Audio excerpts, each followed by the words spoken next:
Hey guys, I'm here with Bill Eddy, corporate trainer with Harrison Truck Centers. How are you doing today? Doing well. How are you? I'm good, thank you. What are we going to be learning about? Well, today I have a DD15 engine sitting Okay. here that I'm going to discuss the proper oil change and fuel filter change procedures. On these engines, you want to make sure that you either change the oil filter first, start the engine, run it, Okay. or you change the fuel filter first, Never do it at the same time. start the engine, run it. Never change both of them and then go and start the engine. Okay. What I like to do is, as I've got my oil draining, I'll change the oil filter first, Okay. then I move on to the fuel filters. So at this point, with the oil draining, I'm going to change the oil filter. It takes a 36 millimeter 6-point socket Okay. because these caps are plastic, oil, fuel, and we don't want to break them, crack them by using improper tools. So using a 36 millimeter socket, 6-point, we're going to remove the oil filter to begin with.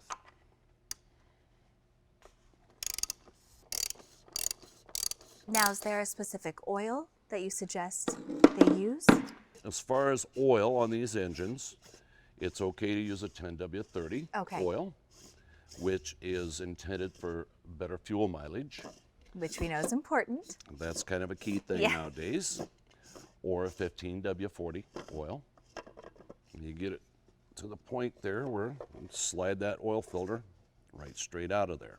First thing we're going to do, but we want to look at this standpipe in here, Okay.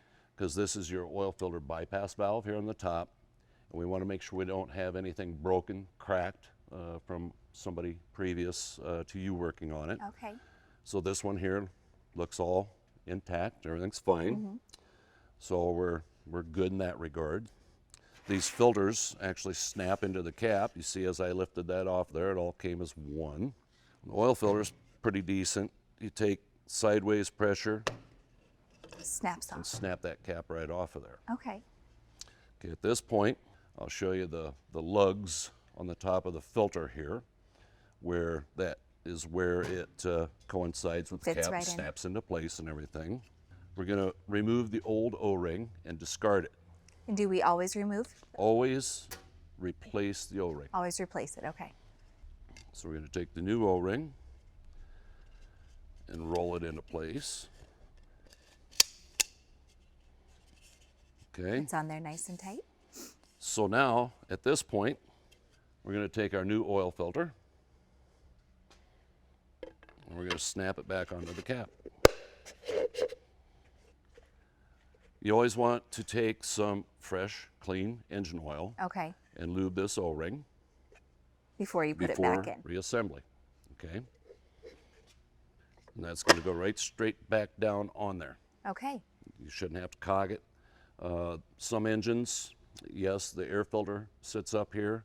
Some engines, if that filter is sitting out over the edge here, you might have to loosen that air filter and move it just a skosh Okay. to get that straight in and out. How do you know when it's time to change the oil? I mean, what is the time frame? If you refer to the maintenance manual on your particular engine, and again here we have a DD15, it's 40 to 55,000 miles, depending on your whether it's a severe duty, long haul, short haul type of thing, and it's going to differ between a DD13, a DD8, a DD5. So you want to kind of consult revert your to the maintenance manual. manual and Okay. everything to make sure you're getting the proper procedures for your engine and everything. So we're just going to snug this back down a little bit by hand.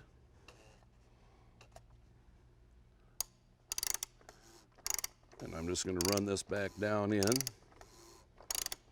with my wrench until I just lightly bottom out. And that's how you know that it's on there secure. Yep, so I just got it run down snug. Okay.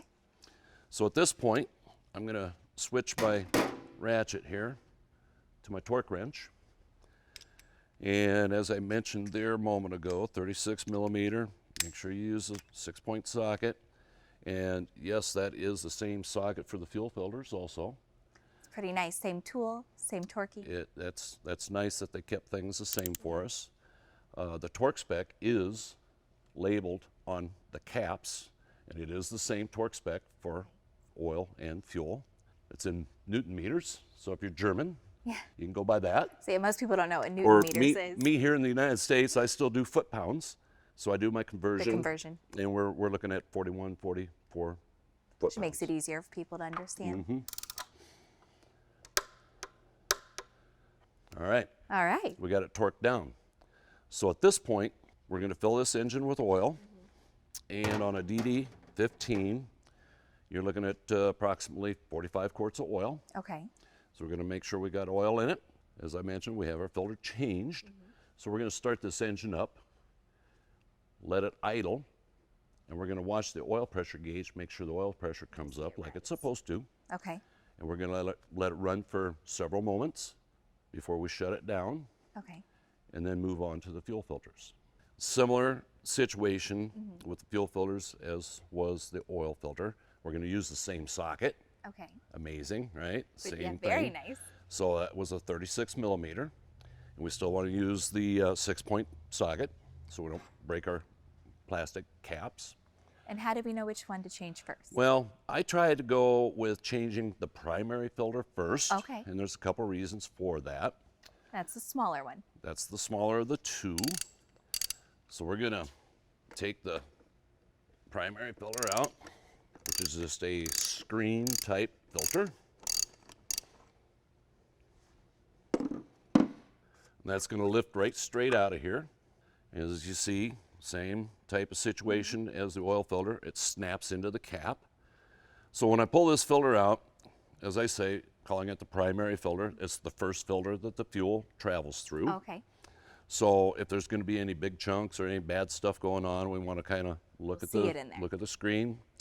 We also want to look down inside to make sure we don't have any bad, nasty stuff inside there. Okay. So now, sometimes these little ones are a little harder to snap the cap off of. You try to get a little angle on it and pop the cap off. So we're going to discard this. Then, same type of situation as with the oil filter. Remove The that O-ring. O-ring, one-time use. You always want to change this. Unless you want problems, We right? don't want problems. We don't need that. We got enough problems the way it is. So always replace the O-ring. Always. So I always try to hold that in place and just run Just my slide it. finger around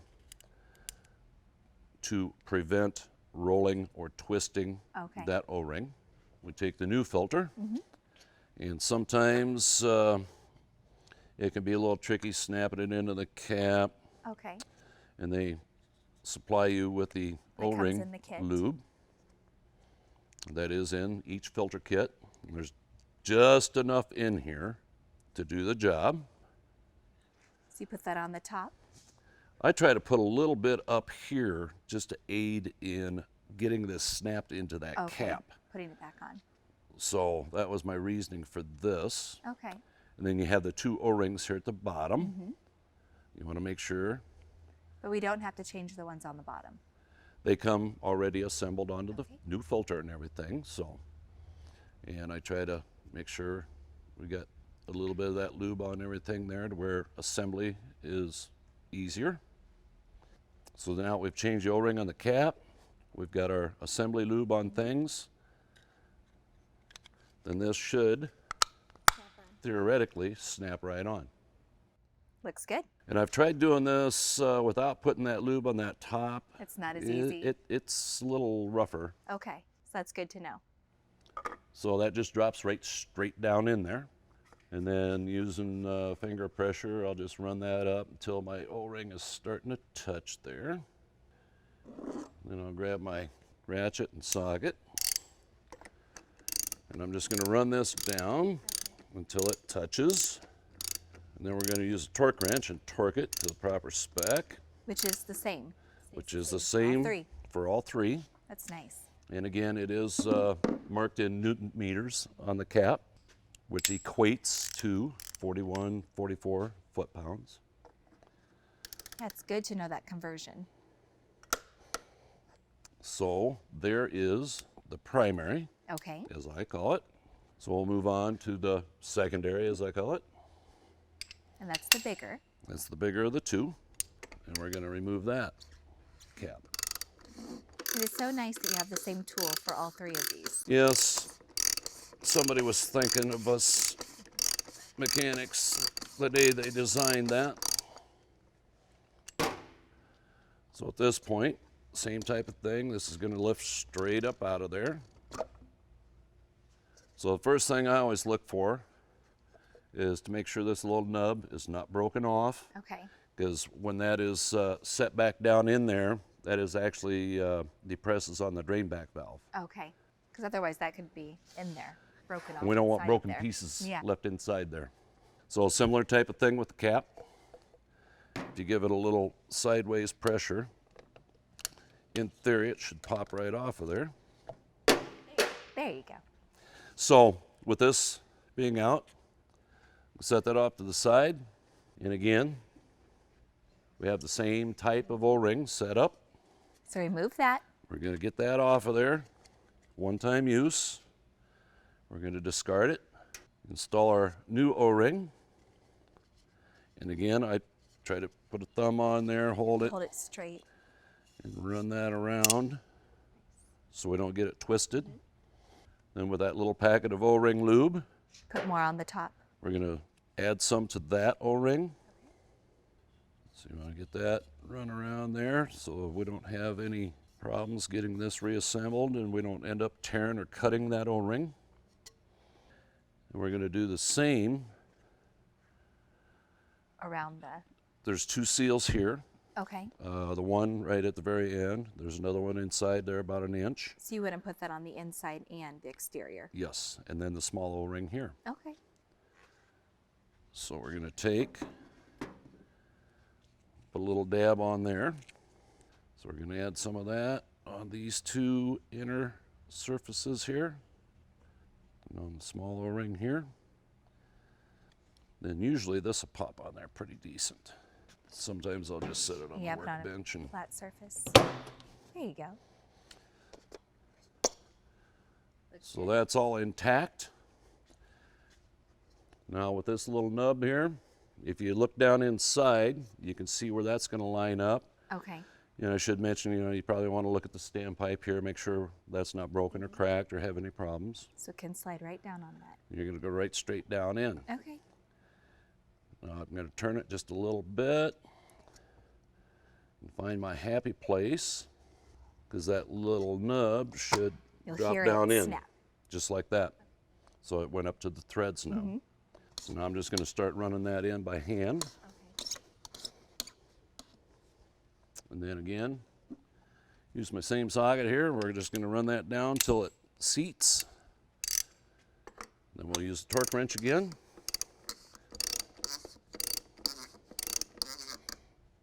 Kind of like so. And we'll switch over to the torque wrench.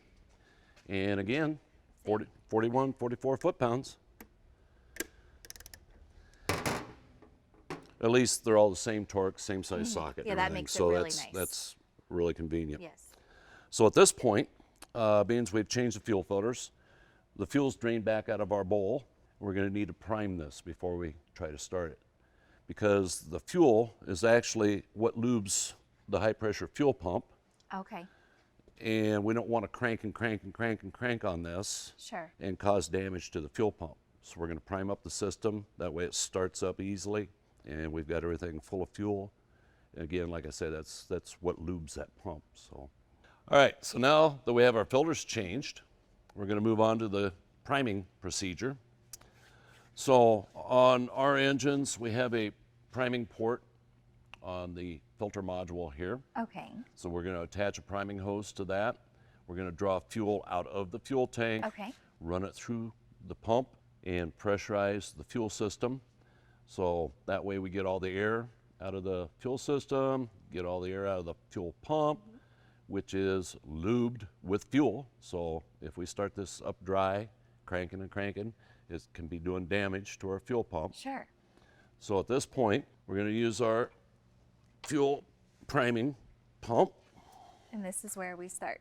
and we're going to start right here. I'm going to attach the pressure hose. I got my ball valve open. Okay. Then in the fuel tank, we're going to attach our suction hose. And that's to be removing. Yep, we're going to pull it out of the fuel tank, Okay. run it through the pump, and pressurize the fuel system. So at this point, we're going to turn the switch on. We're going to let this primer pump run for 2 minutes. Okay. Then we're going to start the engine, let it idle, let it run for an additional minute. Then at that point, we're going to turn off our ball valves with the engine running yet. And we're going to bring our RPMs up to around 1500 RPM to try to get any residual air worked out of the Get system. it out of there. Now, it's probably a good thing also, once you've done that, you detach your hoses, take it for a short test drive. Just to make sure. Just take it for a 5-minute spin down the road and back. That way that ensures getting the rest of the air out Yeah, of the that it's system. all out of there. Absolutely. And what's the purpose of this filter? The DAFCO filter is a frame rail mounted filter. Okay. And actually that is the first filter that anything goes through. And what this is a little more insurance. It's a higher capacity filter. Okay. That way it catches anything that's in the tank, any water, moisture. It's going to separate it out and allow you to drain the water that may be in the fuel at this point also. And they've got a heater in here, a 12-volt heater. As far as the filter goes, you know, we talked about intervals, change intervals on these. Now on these, it's really nice. The big key feature of these is the clear bowl. So you can see. Yeah, which is great Absolutely. to have the visual help. Yes. And knowing that it's time. So with a new filter, it's going to be way down, okay? You're not going to see the fuel necessarily. So as the filter media gets clogged, gets filled up, the fuel level is going to rise in this bowl. Oh, okay. And you can see it. Yep. So you're not going to waste money having to change this filter And not knowing. constantly. And that makes a big difference. Yeah. Absolutely. So there's a line here where the black line is. That's kind of how you. Once we get up to there, hey, we know it's time You know to it's change time. it then Yeah. for sure. That's a very nice visual effect to be able to see that. Thank you, Bill, for all of your help today. You're welcome, Carly. We learned how to change oil filters today, and we learned how to change fuel filters today. For the parts you need to get this job done, contact your local Harrison Truck Center's parts professional. See you next time.